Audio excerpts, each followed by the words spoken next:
Stöckli, aus dem kleinen Paradies. Komm raus, aus dem Stöckli, aus dem Luxus-Schneckenhaus. Dort, wo die alten Kistchen hängen, mit all den Kleinigkeiten drin. Wo man Castaneda, Nil und Martin in den Büchergestellen findet. Komm raus, aus dem Stöckli, mit dem runden Nussbaumtisch, wo ein Panflöte traurig pfeift, damit du zufrieden bist. Jetzt raff die Geist mal zusammen und träum nicht so vor dir hin. Sag, findest du's recht für dich allein, dem grauen Terror zu fliehen? Nein. Komm raus, aus dem Stöckli, komm in die Stadt, oh schmeck mal dran. Schau, wie die Gesichter verwelken, wenn sich 100-mal warten aufs Tram. Oh ja, ich weiss, du kannst nichts dafür, hast die Fabriken nicht gebaut.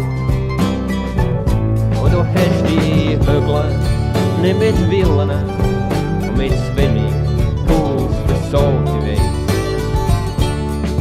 Und du findest, alle Politik sei eine dreckige Sache. Und du willst deinen eigenen Frieden haben. Und du hasst Hetz und Krach. Du findest die Leute in den Parteien, sie sagen ja doch alle gleich. Sie reden schöne Worte zum Volk und sie denken doch nur, dass sich das meint. Aber jetzt schau mal in den Spiegel. Sag, wen siehst du da?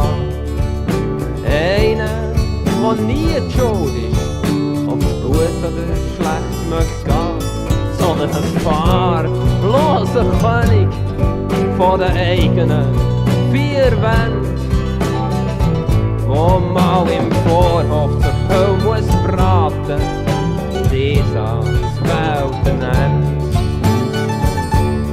Komm lieber raus, aus dem Stöckli, komm, schau zu deiner Zeit. Du bist ein Stürmer auf dem Floss, und also wild der Fluss abtreibt. Komm mir nicht, du siehst der falsch für mich. Ich soll zu denen, die Macht in Füßen haben.